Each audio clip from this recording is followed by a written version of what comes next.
welcome back to the program once again. Good friend of ours, Chance Patrick. It's time to spend a little time in Iowa's great outdoors. How about this, Chance? Seeing you twice in less than a week. Hey, that's good. I'm glad. Last Saturday, we had a chance to go out, and thank you for coming out to the Bass Pro Shop. And we had Animal Rescue League out there amongst a bunch of other people. Had a costume contest. There is the winner of the costume contest. His name is Chance. He's in the back. He's bald. That's the guy who won the dog. Wow. No. From Keota. That's Lainey Swanson and her little doggy, JoJo, who won the costume contest. And look at Mick McCullough from the Animal Rescue League there as well. So that was a lot of fun last week. Thank you for doing that. It was a good time watching that dog dance. She'd tell that dog dance and it just shakes. So it was a good time. It was pretty fun. Yeah. So that was cool. So the weather's getting wonderful. Jason, we have to thank him for the weather. He turns the thermostat up and down. It'll get there, yeah. It's getting there, but you know, you're starting to see a lot of campers. You're starting to see a lot of people back outdoors right now because everybody's got the fever. But now's a good time to grab the kids, grab some rakes, put them to work. But it's also a good educational deal because you can plant some seeds right now and let them grow. Now's the time not to go out and plant your gardens, your tulips, everything like that. It's food plot time. It's time, you know, you chase these animals around all year long trying to harvest your meat. Well, if you're going to harvest good quality meat, you need to feed them good quality things. Iowa's full of corn. Everybody thinks, okay, they got plenty to eat. But there's some other things you can give them that they kind of like as a little treat. We all like treats. So and the animals you're talking about specifically deer, are? turkeys, squirrels, rabbits. Oh, this is for everybody? Yeah. Oh, yeah, they're all going to eat this, you know. Oh, okay. See, what I recommend is if you got deer in your backyard and you want them to stick around, but you don't want to deal with the garden or they're eating your garden. Right. Till up an area and put some clover, maybe some sugar beets, some turnips, and let them just eat that. Keep them out of your garden. Distract them to their little sweets, and they'll stay out of there. You can put a buffer zone before your garden where they're coming in. Well, I wouldn't put it right next to the garden because then they're going to eat up all that, and then they're going to be like, okay, we're going for your stuff now. So just take it further away? Yeah, if you got a spot that doesn't want to grow grass or it's just something not right in the soil, mix in a little lime, and we'll demonstrate how to plant that. Mix some of this up and let them have their own little spot to go and eat, and they'll come back. Well, that's a pretty nice little spread they have there, isn't it? Oh, and they love it. Now, is this something that's going to come back every year then? Well, there's a perennial and there's an annual. I usually mix them both up because my perennial is going to take quite a while to grow, and it's going to continue to grow. That's why we top dress it with an annual. That annual grows really quick. See, that's a well established right there. That's a lot of perennial. Huge. Yeah, it's not that big, and from where this picture's taken, that's a tree stand. Right. So you're looking down on them, and I mean, look at the rat growth you get out of it.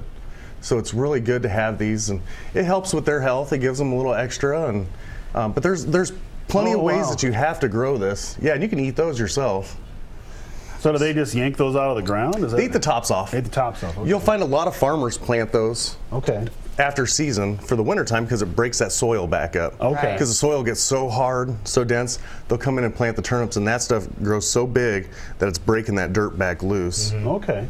So you might need to add some lime to your soil. I usually take a little bit of lime. Lime, yeah. Just now, do you need to have a rototiller to do all this, or just a rake, a top rake? You know, you don't really need anything fancy. A hard rake. A lot of people got tillers. That you can take whatever you got. A rake works just fine though, because you think when you're traveling off to a timber, you're carrying all this. Right. Why would you want to carry a tiller with you to the timber? I know I don't want to. Right. So I just take a hard rake, a few kids, give them work, make it a game, you know. Who can get this area, the fluffy, beautiful, smooth, and then let them throw seed out. Yeah, but if you have a four-wheeler with a trailer, man, you can just load it up and you can plant some big food plots. You can get out there and So get what at should it. we be looking for if we're interested in doing this? What do you recommend? This dirt here I pack down with my hand.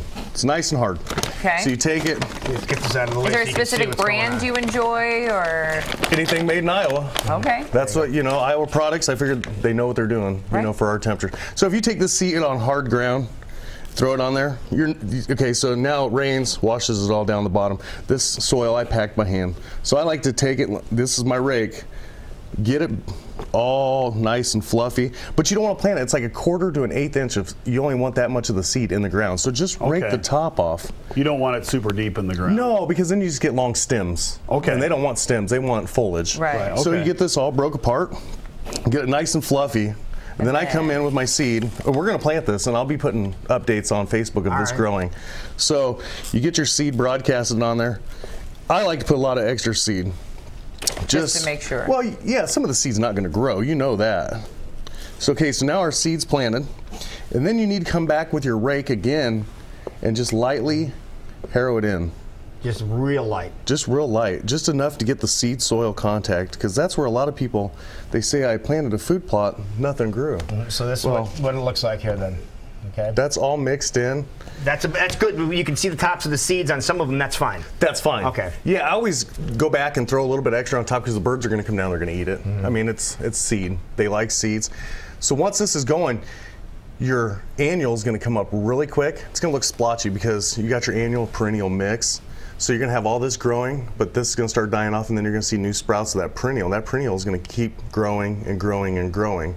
So that's the main thing, is when you get out there to evenly spread it all. So you just don't have little, like my head, little splotches of stuff everywhere. You know, you want it nice and smooth and bright green, and it's going to take you a couple years to get a food plot established. I was going to say, this isn't going to be ready this season. Well, yeah, the annual will be a little there. bit. The annual will be. The annual will get them used to coming in there and eating, but they'll eat that up.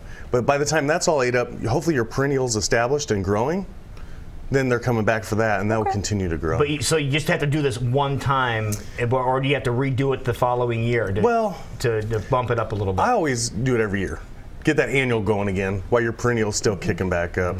It's time consuming, but once it's done, it's beautiful. I mean, it's the brightest green of the whole timber, the farmer's field. If he gives you a little corner, it's the most beautiful part of the field.